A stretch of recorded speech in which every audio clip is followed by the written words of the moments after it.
Hello, everyone. I would like to first start off by thanking Mr. Jim Young Kim for allowing us to present to him today. Our group presentation is on poverty reduction through the uses of multilateral institutions and programs. My name is Macy. Valerie Bright. My name is Nicholas Nespitel. I'm Amy Oshiro. My name is Pedro Garcia. Countries have flaws. Some countries' flaws are more prominent than others. In many ways, their struggle with improvements can be proven to be a long and difficult journey. However, one great thing about being globally interconnected is that there are organizations and institutions that are implemented to help those countries in need. Organizations that have been established globally consist of the UN, World Bank, World Health Organization, and IMF, just to name a few. Now, poverty has been a consistent issue that countries and government have been trying to fight back for years and decades. Although there is no concrete solution to ending poverty, there are programs or organizations that help lessen it. Mango is a great example. They are a nonprofit organization based off in the United Kingdom. Now, this organization is great because they train employees from other NGOs from various parts around the world on how to manage and finance their NGO's budget more efficiently. They help create investment plans that are implemented for a more effective use of their budget in the developing countries. Mango has helped several NGOs to help finance and flourish developing countries all around the world. Now, Mr. Jim Young Kim is the 12th president of the World Bank, who was elected by President Obama. He has great extensive knowledge in how to manage many facilities and know how to finance many budgets. Our group believes that he can help create a change from these policies because of his large influence of the world. Now, these programs that can offer a change consist of poverty reduction through poverty rights, heavily indebted poor countries initiative, governance reform and poverty reduction, microfinance, the multilateral relief initiative, the United Nations development programs, World Bank systematic countries diagnostics, and last but not least, the future of the World Bank. Today we will be talking about how property rights can reduce poverty. One problem that poor people face is the lack of income due to not having access to any land or owning any land. Many of the poor live in informal settlements. Even if they had access to the lands, their rights wouldn't be recognized by the government. This puts them into a problem in where they can't make money to have food or send their kids to school or even own a home. Property rights can be the decision on whether people will have food or not. If people are given access to the lands and their rights are noticed, then they can come out of poverty. They can come out of it because they will have self-employment to be making money on their own. As well, they will be able to produce their own food to feed their families even if they don't get paid. Now we will take a look at the initiatives that poor countries have to take so they can get aid. One thing is that the countries need to strengthen their links within two efforts. One of these efforts that needs to be strengthened is the debt relief. The second link is the poverty reduction. The initiative goal is by giving a fresh start to the world's poorest countries by cutting the debt to a manageable level. 27 countries, two-thirds of the HIPCs, have reached their decision points and are receiving relief that will amount to more than $54 billion over time. For a country to receive aid from the HIPC, they must fulfill certain conditions. One, they must be eligible to borrow from the World Bank International Development Agency. This agency provides interest-free loans and grants to the poorest countries.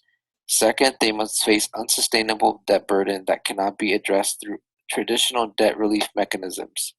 Then they establish a track record of reform and sound policies through IMF and World Bank supported programs.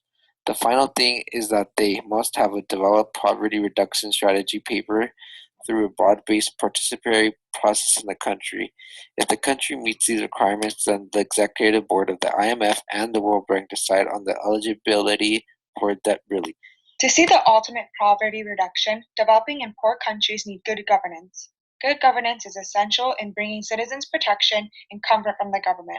Without the government within each developing country is working hard to alleviate the problem of poverty, poverty will only increase. Poor country governments are mostly undetermined as they are politically unstable or scattered, not having a harmony in the essentials of governing.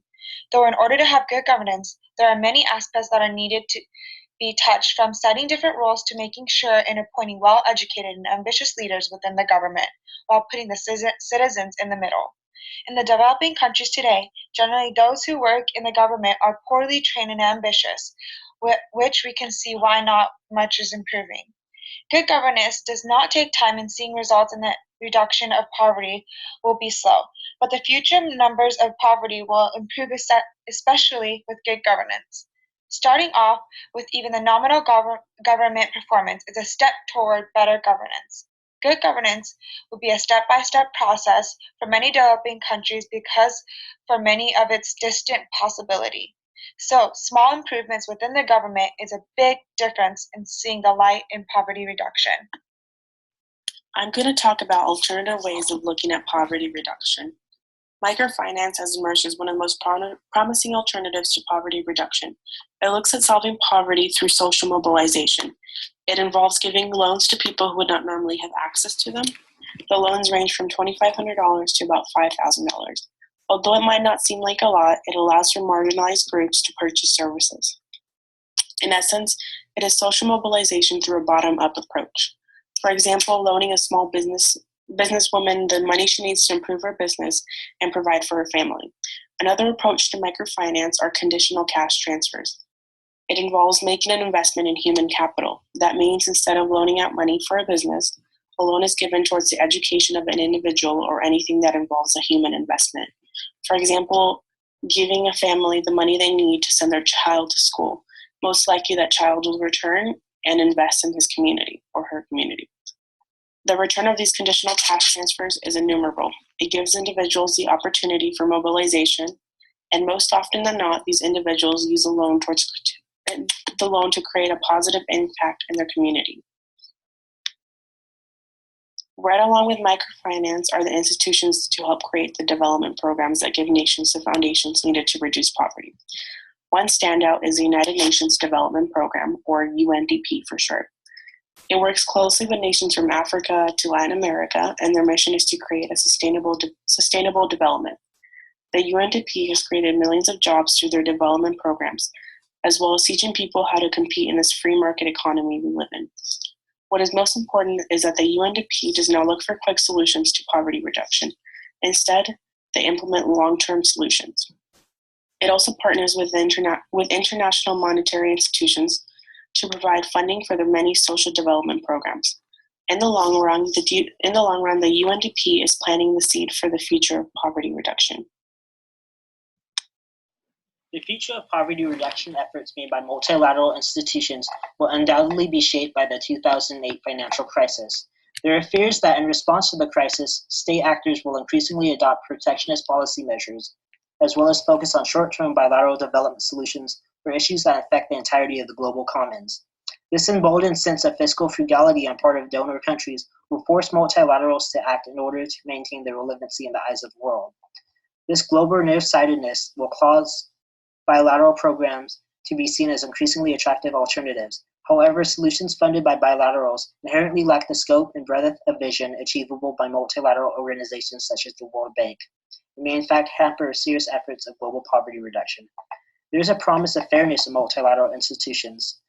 Multilateralism itself was defined by the United States post-World War II in response to bilateral and discriminatory arrangements perceived to be as powerful nations exploiting weaker ones. The World Bank must reestablish itself as a fulfillment of this promise. Pejorative labeling of the bank's policies as a part of the neoliberal agenda or Washington consensus has tarnished the bank's image in the eyes of many who need its aid. The bank will need to move past this and reestablish itself as a trusted source of experts who can reliably be counted upon to curb poverty through economic growth, as well as avoid the negative costs of previous structural adjustment efforts. The bank can also shift its focus towards alleviating constraints on development within countries, as well as provide the international coordination needed to supply global public goods to regions in need. This will not only strengthen the World Bank's image, but also show that what it has to offer to new emerging donor countries making up the BRICS and CIVETS. Thank you. That concludes our presentation.